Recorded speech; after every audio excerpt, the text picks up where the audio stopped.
Before we dive into today's story, I need a moment to appreciate two incredible voices that light up our comment section every week. Harper Lewis from Denver and Chloe Ramirez from Phoenix. The way you two talk about each plot twist, it feels like you're helping me tell these stories. Thank you for keeping this space alive with your energy. And you, yes, you watching right now, tell me where you're tuning in from. We love tracing the path of our stories as they travel across the map. Now, let me warn you, today's ending isn't just emotional. It's the kind of ending that rewrites everything you thought you understood. But YouTube only unlocks that final reveal for subscribers. If you're not subscribed, the story cuts right before the truth hits. And trust me, missing that moment would be a tragedy. So subscribe now, drop a like, share your city in the comments, and breathe deep. Because the final twist, it doesn't whisper, it explodes. Subscribe now because what you're about to read will prove that fate has a sense of humor and perfect timing. An exhausted interior designer mistakes a stranger for her brother at a crowded airport and hugs him from behind. But this isn't just any stranger. He's a millionaire real estate developer who's about to turn her entire world upside down. What starts as the most embarrassing moment of her life becomes the beginning of a love story so unexpected, so perfect, you'll believe in destiny again. This story has romance, humor, and an ending so beautiful it will make your heart soar. Don't miss a single word of this incredible journey from mortification to happily ever after. New York City welcomed Natalie Cooper in gray November dusk. JFK Airport was bustling with life despite the late afternoon hour.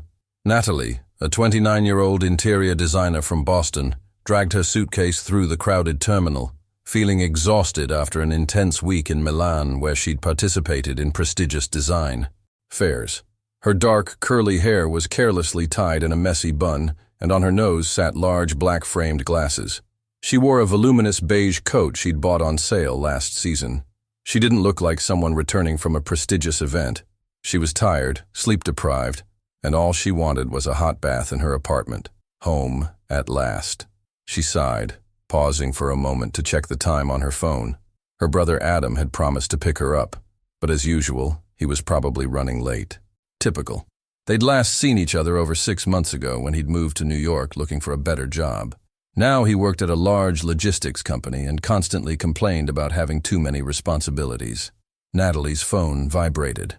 Message from Adam, already at arrivals terminal, wearing black jacket and green hat, waiting at exit C. Natalie smiled and moved toward the indicated location, maneuvering between people. The terminal was exceptionally crowded. Several planes had landed, almost simultaneously. All around her, people were greeting each other, hugging, exchanging embraces. At one point, she saw the silhouette of a man in a black jacket and green hat, standing with his back to her. Without thinking, she walked up quickly and hugged him from behind. "Adam, you latecomer!" she cried happily, cuddling up to his back. At that moment, the man turned around and Natalie froze. It wasn't her brother. She stood face to face with a complete stranger, a tall, well-built man of about 30 with intensely blue eyes and stubble. His face expressed complete surprise that quickly turned into amusement. "I'm sorry, but I think you've confused me with someone else," he said in a deep, calm voice. Natalie immediately pulled away, feeling hot embarrassment creep onto her cheeks. She wanted to sink into the ground. "I'm so sorry. I thought you were my brother," she stammered, taking a step back. "You have the same jacket and hat." The man smiled broadly, which gave his face a boyish charm. "No problem. It's not every day that such a beautiful woman hugs me, so it's actually a nice surprise." Natalie didn't know whether to laugh or run away. She felt her cheeks burning with embarrassment. "Dylan Schultz," the stranger introduced himself, holding out his hand. "And there's really no need to apologize." "Natalie Cooper," she replied mechanically, squeezing his hand. It was warm and strong. "Once again, I apologize for the misunderstanding." At that moment, her phone vibrated again.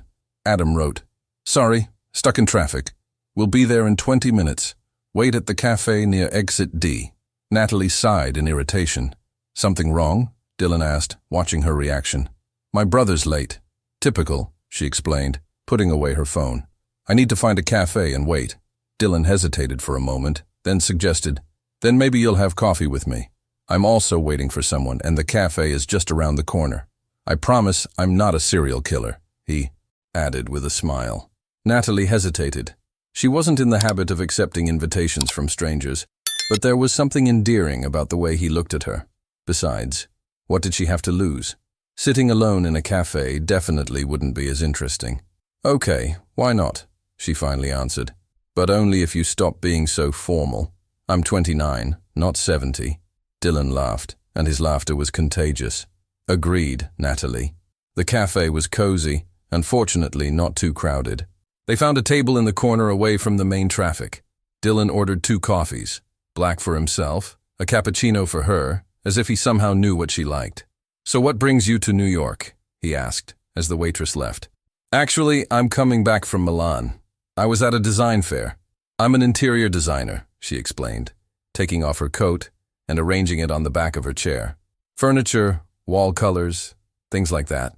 "Sounds fascinating," Dylan said, and what seemed surprising, he appeared genuinely interested. "I've always admired people who can transform empty space into something beautiful and functional." Natalie felt a pleasant warmth. She rarely met people who really appreciated her work beyond the purely visual aspect. "What do you do?" she asked when the waitress placed cups of coffee in front of them. Dylan hesitated for a moment. "I'm in the real estate industry," he replied enigmatically. "Mainly investments, revitalizing old buildings, things like that." Something in his tone suggested he wasn't telling the whole truth, but Natalie didn't press. After all, they'd only just met. The conversation flowed surprisingly naturally. They discussed New York, its changing architectural landscape, the contrasts between modernity and history. Dylan turned out to be an intelligent and engaging conversationalist, with a light sense of humor that made Natalie catch herself laughing more than usual. "So you live in Boston?" he asked when the conversation turned to American cities. "Yes, all my life," she confirmed. "I love that city, although sometimes it seems I know every stone there. Sometimes I think about moving, but something always holds me back." "Attachment to place isn't a bad thing," Dylan noted. "Though I admit I like changes myself. I've lived in several cities, even abroad, but I always come back to the States." "Why?" Natalie asked, genuinely curious. Dylan looked out the window at the rainy New York street. "It's hard to explain.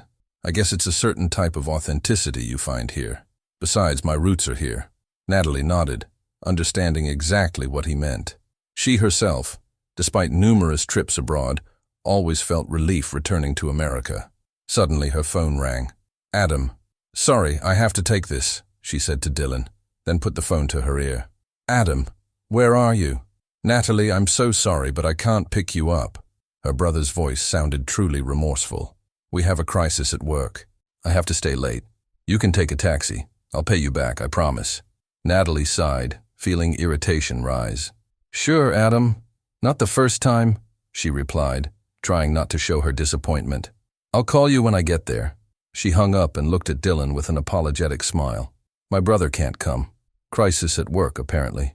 "That's unfortunate," Dylan said, then hesitated for a moment. "Where are you going? Maybe I could give you a ride? I'm waiting for my driver who should arrive any moment." Natalie looked at him with surprise. The offer was tempting. A taxi from the airport to Manhattan would cost a fortune, and she didn't want to struggle with a suitcase on public transportation. On the other hand, she barely knew him. "That's nice, but I don't want to cause you trouble," she replied diplomatically. "No trouble at all," Dylan assured her. "Just tell me where to drop you off." Natalie thought for a moment. Instinct told her she could trust him. Besides, there was something about him that made her not want this meeting to end yet. "I'm going to the plaza," she finally said. "I have a room booked there for 2 nights. Tomorrow I have a meeting with a potential client." "The plaza?" Dylan raised his eyebrows. "One of the most expensive hotels in New York. Your company must pay well." Natalie laughed. "No, the client's company pays. They want me to design a new restaurant in their hotel in Miami, and the owner lives in New York. They thought it would be more convenient if I came here for the meeting." "I see," Dylan nodded. "Well, you're in luck then, because I'm going practically the same direction." As they paid for their coffee, Dylan insisted on settling the bill. An elegantly dressed man entered the cafe and walked straight to their table. "Mr. Schultz, the car is waiting," he said respectfully. Dylan nodded. Thank you, Peter. We'll be dropping off Ms. Cooper at the Plaza Hotel. Natalie noticed the man named Peter gave her a curious look, but he maintained a professional expression. Of course, Mr. Schultz. When they went outside, Natalie saw a black Mercedes S-Class parked right in front of the entrance. Peter opened the door for them, and Dylan gestured for her to get in first. The inside of the car was luxurious. Black leather upholstery, wood trim, the subtle scent of expensive cologne. Natalie started wondering who Dylan Schultz really was. An ordinary real estate worker probably wouldn't drive a car like this with a private driver. As the rain outside increased in intensity, New York twinkled with streetlights and neon signs. So how long will you be staying in New York? Dylan asked, breaking the short silence. Just until the day after tomorrow, Natalie replied. I have the meeting tomorrow, then I'm going back to Boston. I have a few projects in progress there. I see, Dylan nodded. What are you planning to do this evening? You're probably tired after traveling. Natalie hesitated. She was indeed tired, but at the same time she felt a strange excitement, as if she'd suddenly found herself in a scene from a movie. I don't have specific plans, she admitted. I'll probably have dinner at the hotel and go to bed early. Dylan nodded, then unexpectedly offered, What if I invited you to dinner? There's a small, intimate restaurant near your hotel. They have fantastic American cuisine with a modern twist. Natalie looked at him with surprise. Had she just been invited on a date by a man she'd accidentally hugged at the airport? I'm not sure that's a good idea, she replied carefully. We barely know each other. That's exactly why it's a good idea, he replied with a smile. How else are we supposed to get to know each other? Besides, we've already known each other. He looked at his watch. 45 minutes. That's probably long enough to have dinner together, don't you think? Natalie couldn't help but smile. There was something endearing about him that made her want to agree, despite being usually more reserved with strangers. What if it turns out you're a serial killer after all? She asked jokingly. I promise I'm not, Dylan laughed. But if it calms you down, the restaurant is in Midtown, full of people, complete safety. The car stopped in front of the majestic Plaza Hotel building. Peter got out to open the door for them and retrieve Natalie's suitcase from the trunk. Natalie knew she should refuse. She was a sensible woman. She didn't date men she'd met by accident. But something in Dylan's look, in his calm self-confidence, in how easy it was for them to talk, it made her want to take a chance. Okay, she said finally. Let's have dinner. Dylan's face brightened with a smile. Great. I'll pick you up at 8. That'll give you time to rest and get ready. 8 o'clock, Natalie confirmed, getting out of the car. Dylan also got out to say goodbye properly. See you tonight, Natalie, he said, lightly squeezing her hand. As she entered the luxurious lobby of the Plaza Hotel, Natalie couldn't believe what had just happened. Coming back from Milan, she'd expected a quiet evening in her hotel room, and instead she had a date with a mysterious, handsome man she'd accidentally hugged at the airport. Life sometimes writes the most unbelievable scenarios. The hotel room was spacious and elegant, decorated in subdued beiges and browns. Natalie put her suitcase in the corner and went to the window. From the 9th floor, there was a view of Central Park South, one of the most prestigious streets in Manhattan. Despite the rain and November gray, the city was full of life. She looked at her watch. She had less than 2 hours until her meeting with Dylan. She couldn't believe she'd agreed to this dinner. It was completely unlike her. Natalie had always been cautious in relationships with men, especially after her last failed relationship with Marcus, which had ended 6 months ago. She sat on the edge of the bed and pulled out her phone. Maybe she should check online who Dylan Schultz was. A Mercedes with a driver suggested he wasn't an ordinary real estate employee. After a few minutes of searching, Natalie was certain. Dylan Schultz was president and owner of Schultz Investments, one of the largest development companies in America. According to articles she found, he was responsible for several high-profile revitalization projects of historic buildings in New York, Boston, and Philadelphia. Forbes magazine had placed him on their 30 under 30 list just 2 years ago. Millionaire, Natalie whispered to herself, putting down the phone. I hugged a millionaire at the airport. The thought gave her mixed feelings. On one hand, she was impressed by what Dylan had accomplished at such a young age. On the other, she was afraid they were divided by too much. She was just an ordinary interior designer running a small studio in Boston. He was a successful businessman featured in magazines. Natalie stood up and walked over to her suitcase. She started looking through the clothes she'd brought. She hadn't expected to need something elegant for the evening. Fortunately, she always packed one emergency dress. Black, simple but elegant, suitable for almost any occasion. After a long, hot shower that washed away her travel fatigue, Natalie began getting ready. She dried and straightened her usually curly hair. She applied delicate makeup, highlighting her green eyes. Finally, she put on the black dress and the one pair of high heels she'd brought. When she was almost ready, her phone rang. It was her best friend, Maggie.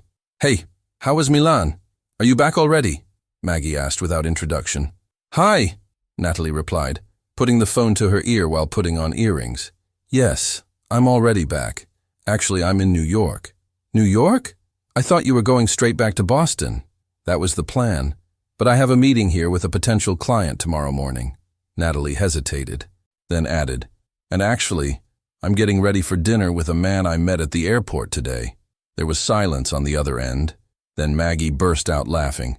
"You, Natalie Cooper, are going to dinner with a guy you met the same day? Who are you, and what have you done with my friend?" Natalie had to admit it sounded absurd.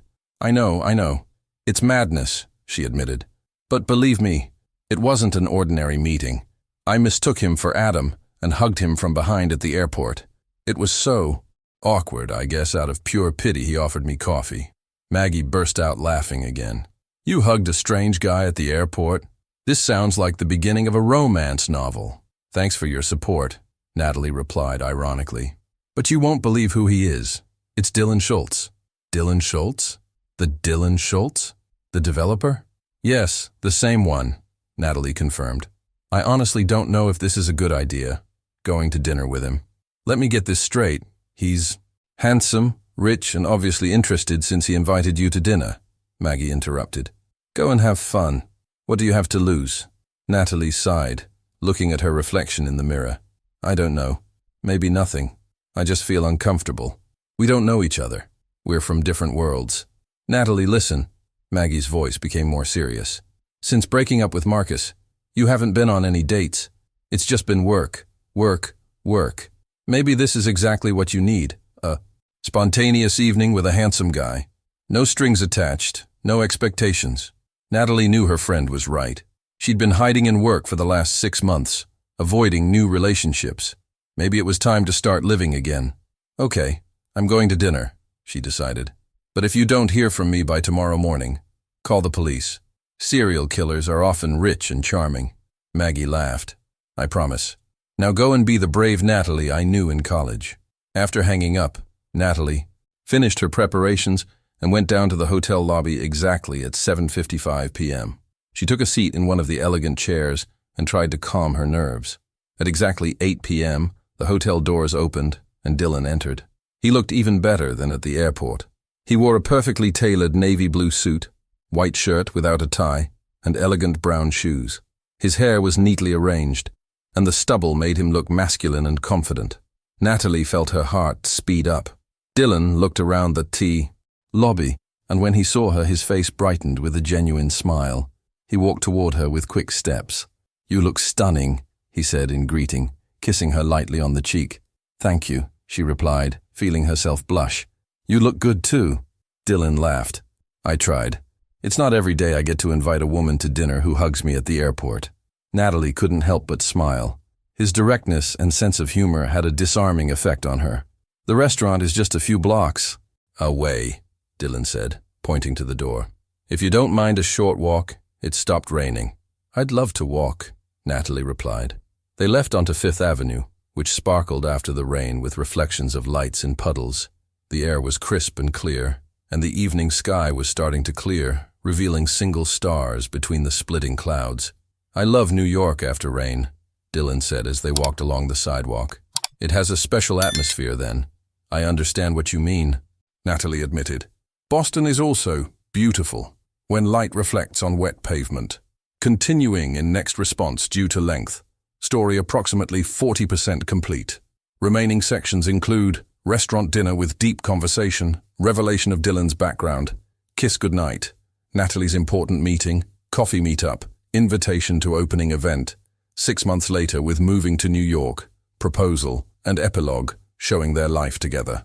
The restaurant, called The Heritage, was located in a restored 19th century brownstone. The interior was cozy and elegant simultaneously. White tablecloths, candles on tables, exposed brick walls, old ceiling beams, and subtle music in the background. A waiter immediately recognized Dylan and led them to a table in a secluded corner away from other guests.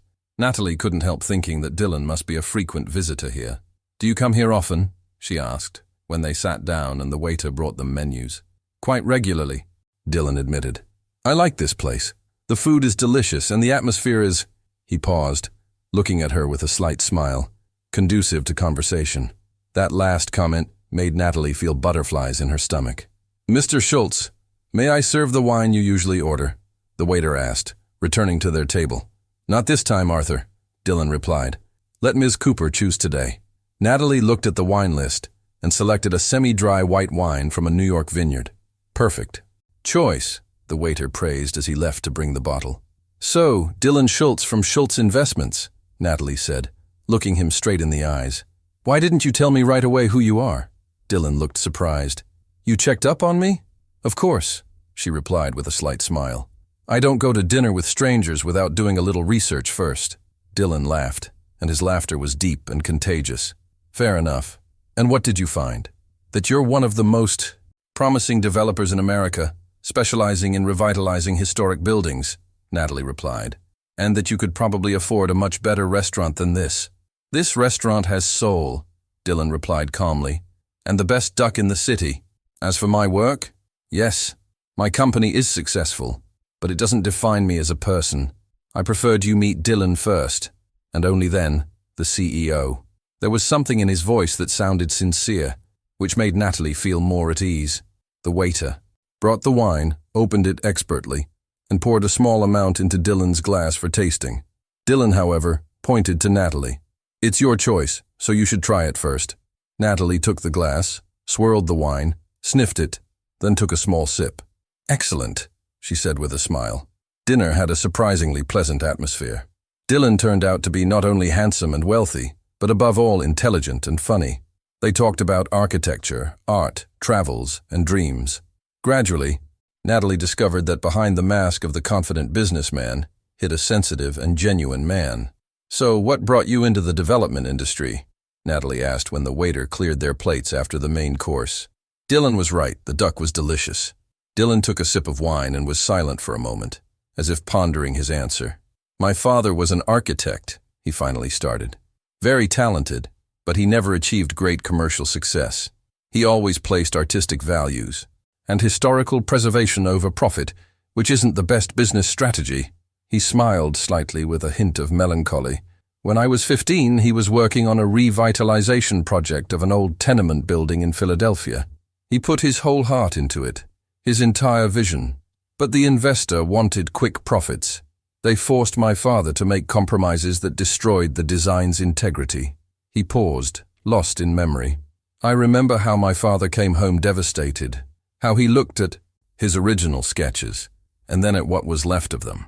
That's when I decided that one day I'd do projects like that, but on my own terms, that I'd combine respect for history and architecture with business success." Natalie listened carefully, seeing emotions painted on Dylan's face. "After studying economics, I worked at several companies, saved every penny, and at 24 I founded Schultz Investments. The first project was revitalizing an old textile factory in Philadelphia, the same building my father had worked on years before. I bought it and did it right this time." "That's impressive," Natalie said honestly. "Most young people that age are just beginning their careers." Dylan shrugged. "I was lucky, but also determined, and probably trying to prove something." He smiled. "And you? How did you become an interior designer?" Natalie laughed softly. "My story isn't so dramatic. I just always loved spaces, colors, textures. As a child, I was constantly rearranging furniture in my room, driving my parents crazy. In architecture school, I discovered I was most interested in interiors, how spaces affect people, their moods, productivity, relationships. It's fascinating," Dylan said, and Natalie saw genuine interest in his eyes. People don't appreciate how much the space they live in affects their well-being and behavior. Exactly, Natalie perked up. That's why I love commercial projects. When designing a restaurant, I can create a space that invites people to spend time together, to talk. When designing an office, I can influence how people cooperate, how they feel at work. Dylan looked at her with a smile. Your passion is contagious, you know, he said quietly. You can see that you really love what you do. Natalie felt her cheeks flush. She wasn't used to such compliments. Thank you, she answered honestly. It's true. I love my job, even though sometimes it can be difficult, especially when clients have very specific visions. Oh yes, I know. That all too well, Dylan laughed. Once I had a client who insisted we install gold fixtures and Las Vegas-style marble floors in a historic 1890s townhouse. Natalie burst out laughing. No way! And recently I had a client who absolutely wanted pink furry walls in her new dental clinic. Please tell me you didn't agree to that, Dylan pretended horror. Of course not, she replied, shaking her head. I showed her a mock-up of that nightmare and a few more subdued alternatives. Fortunately, she was convinced. The conversation flowed so naturally that they were both surprised when the waiter informed them the restaurant was closing in 15 minutes. They were the last guests. I can't believe it's already so late, Natalie said, looking at her watch. It was after 11 p.m. Time flies in good company, Dylan replied, asking the waiter for the check. When he brought it, Natalie pulled out her credit card, but Dylan gently pushed away her hand. Please, let me. I invited you. But she started to protest. Next time you can pay, he interrupted with a smile that carried promises. Next time. Those words hung between them, full of possibilities. When they left the restaurant, the air was cool and crisp. Natalie involuntarily shivered and Dylan immediately took off his jacket and put it on her shoulders. You don't have to, she started, but the warmth of his body still present in the material was so pleasant that she didn't finish the sentence. Do you want to go straight? Back to the hotel? Or maybe we can walk a little? Dylan asked as they stood in front of the restaurant. Central Park is beautiful at night. Natalie knew she should go back to the hotel. Tomorrow was an important meeting, and it was almost midnight. But thinking about ending this evening seemed premature. I'd love to walk, she replied, smiling at him. They headed toward Central Park, passing by landmarks lit up at night. The city at this hour was quiet, but not deserted. Here and there they passed other pedestrians, couples in love, tourists, night owls returning from bars. Tell me more about your studio in Boston, Dylan asked as they walked along a tree-lined path. It's called Spaces, Natalie started. I started it 3 years ago after leaving a large architectural firm. It was hard at first, but now I have regular clients, several industry awards, and 2 full-time employees. That's impressive, Dylan said honestly. Running your own business is quite a challenge. Sometimes I feel like I'm juggling balls and knives simultaneously, Natalie laughed. But I wouldn't trade it for anything. I love the creative freedom, the opportunity to choose projects that really interest me. They reached Bethesda Terrace, a spacious plaza with a beautiful fountain. The fountain was illuminated at night, creating a magical spectacle. It's beautiful here, Natalie sighed, looking around. You know, even though I live so close, I rarely come to New York. It's a shame, because it's a fascinating city. I'd love to show you more if you want, Dylan said quietly, standing opposite her. His blue eyes reflected the lights of the lanterns. Natalie felt her heart speed up. They were standing so close that she could feel the warmth of his body, the scent of his cologne, subtle, masculine with a note of sandalwood. I think we should head back, she said suddenly, feeling insecure. I have an important meeting tomorrow. Dylan nodded, though she saw a shadow of disappointment in his eyes. Of course, I'll walk you back to the hotel. The way back was filled with comfortable silence. Natalie felt strangely calm, as if she'd known Dylan for years, not just a few hours. When they arrived at the plaza, they stopped in front of the entrance. Natalie took off his jacket and handed it back to him with a smile. Thank you for a wonderful evening, she said sincerely. I haven't had this much fun in a long time. My pleasure entirely, Dylan replied, putting on his jacket. And I really hope this won't be the last time. Natalie hesitated.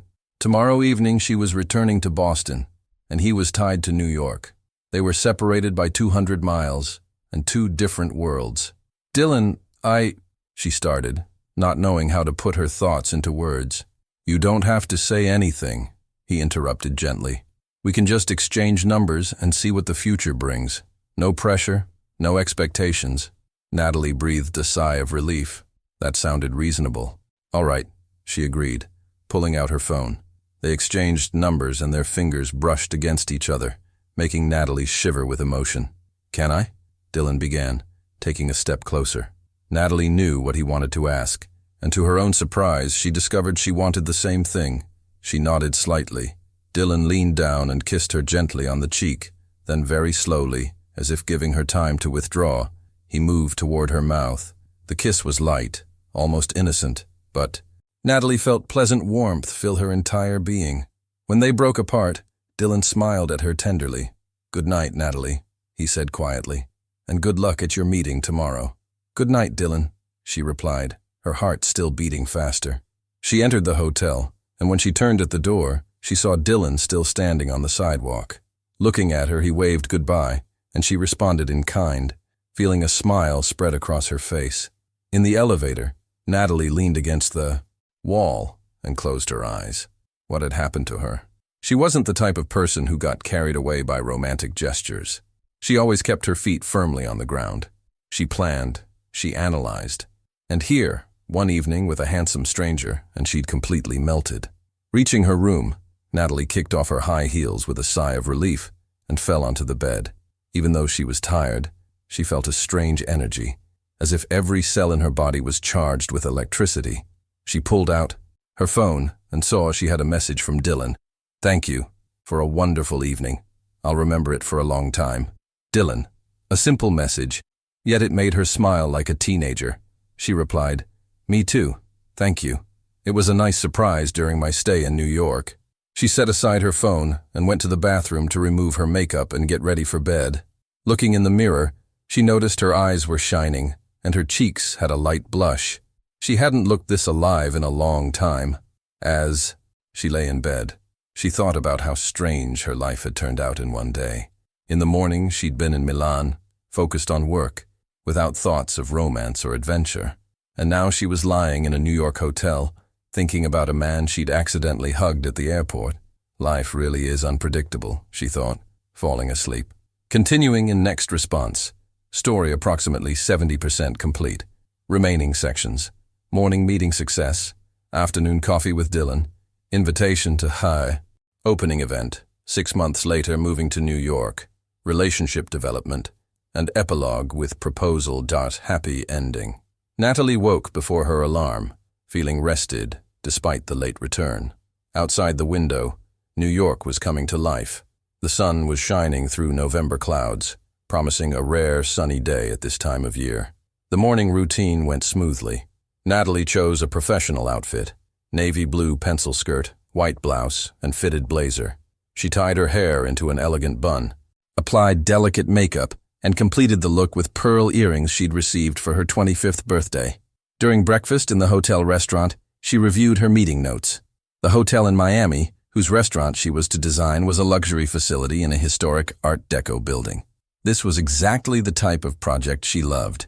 The combination of history with modernity, the challenge of maintaining a place's character while giving it new function.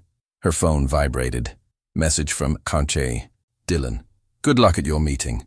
I believe you'll wow them with your vision. Natalie smiled, feeling pleasant warmth. She replied briefly, Thank you. Keep your fingers crossed. After breakfast, she ordered a taxi to Coastal Hotel's headquarters, where the meeting was to be held. The office was located in a modern skyscraper in Manhattan's business district. Natalie felt a little nervous. This was potentially the biggest contract of her career so far. The meeting went excellently. Natalie presented her portfolio, her vision for the restaurant, and preliminary ideas. The owner of the hotel chain, Mr. Harrison, an older, distinguished man, seemed impressed by her approach. He especially liked the idea of referencing the building's Art Deco history through the display of original architectural elements and introducing subtle references to Miami's maritime past. Your approach is exactly what we're looking for, Ms. Cooper, he said at the end of the meeting. We want our restaurant to be unique, not just another sterile luxury place without character. She left the office with a cooperation contract in her briefcase and a smile on her face. 3 intense months of work on the project awaited her, but she was excited. In a rush of euphoria, she pulled out her phone and called Dylan. "I got the contract," she announced when he answered. She heard congratulations in his warm voice. "I'm not surprised at all. You're incredibly talented." "Thank you," she replied, feeling her heart speed up at the sound of his voice. "I have a few hours before my train to Boston. Maybe we can meet for coffee?" "With pleasure," he replied without hesitation. "I have a meeting in an hour, but it should end by 2 p.m. We can meet at the cafe near your hotel." "Perfect," Natalie agreed. "I'll be waiting at 2:30. Natalie returned to the hotel, packed her things, and checked out. She still had 2 hours before meeting Dylan, so she decided to take advantage of the opportunity and walk through Central Park, which wasn't far away. The park was beautiful even in November. Golden and brown leaves covered the paths, and the buildings reflected majestically on the reservoir's surface. Natalie sat on a bench, enjoying a moment of peace and reflection. Her thoughts revolved around Dylan.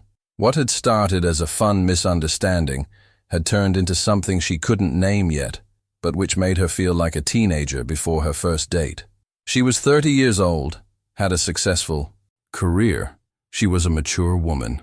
And yet this man, whom she'd known only since yesterday, triggered emotions in her she thought she'd lost long ago. At 2:15, she entered the cozy cafe called Between Words, where she'd made an appointment with Dylan. She chose a table in the corner, with a view of the street, and ordered a cappuccino. Right on time at 2:30, the cafe door opened, and Dylan entered. Today he wore less formal attire, navy blue coat, dark jeans, and a gray sweater that accentuated his eye color. When he saw her, his face lit up in a smile. He walked over to the table and leaned down to kiss her on the cheek. "Hi," he said, sitting across from her. "How do you feel after your success?" "Excited," she admitted honestly. "It's a big challenge, but I can't wait to start work on this project." The conversation flowed naturally. Natalie talked about her ideas for the Miami restaurant, and Dylan listened with genuine interest, asking pertinent questions and sharing his thoughts. Not for a moment did she feel like he was judging her or looking down on her, even though his company had implemented projects much larger than her modest commissions. "I have to admit I'm impressed with your approach to design," he said at one point. "You combine functionality with aesthetics in a way that's both modern and respectful of a place's history." "Thank you," she replied, genuinely touched by his opinion. "It's important to me that the spaces I design have soul, that they're not just pretty interiors from a catalog." Dylan nodded. "I approach my revitalization projects exactly the same way. I always tell my team that buildings have their own stories that we must respect, even while bringing them into the 21st century. She looked at her watch and sighed. "I need to go now. My train leaves in an hour." Dylan also looked at his watch, and his face became serious. "Natalie," he said quietly, "I'd like to ask you something." Natalie's heart accelerated. "I'm listening." "Next week, I'm opening our newest project, a restored brownstone on the Upper East Side. There'll be a small celebration, a few speeches, champagne. I'd like you to come as my guest." Natalie felt her cheeks flush. She hadn't expected to receive such an invitation. "That's quite a long journey from Boston," she said, buying time. Dylan reached across the table and gently touched her hand. "I know, and I understand if you say no, but I'd like to see you again, Natalie. There's something special about you, something that makes me feel different." Natalie looked at their joined hands, then into his blue eyes. She saw sincerity there, and something else, hope. "All right," she replied quietly. "I'll come."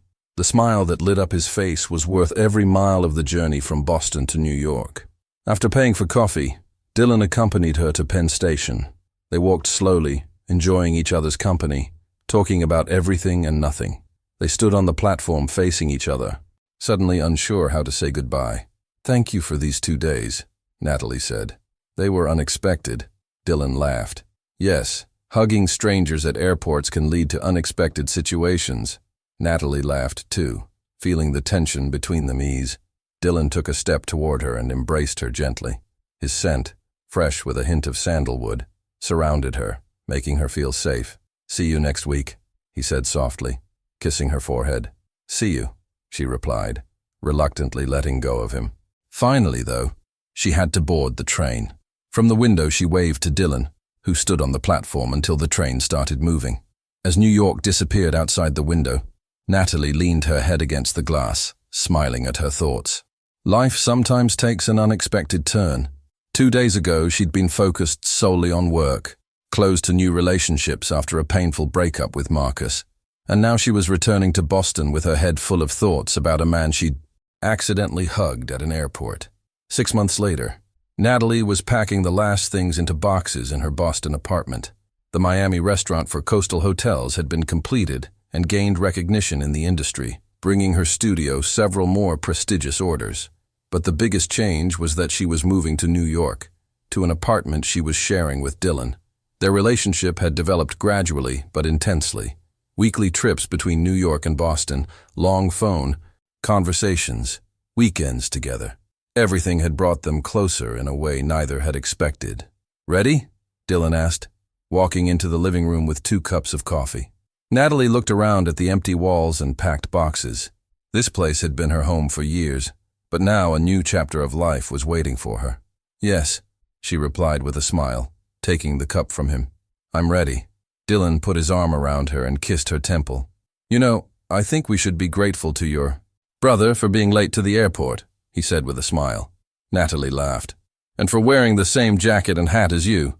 "Exactly," Dylan nodded. "It was the happiest accident of my life." Natalie rested her head on his shoulder, feeling calm and confident. Sometimes the greatest happiness awaits where we least expect it. In her case, at a crowded airport, in the arms of a stranger she'd mistaken for her brother. Life really does write the most beautiful scenarios. Epilogue 1. Year later.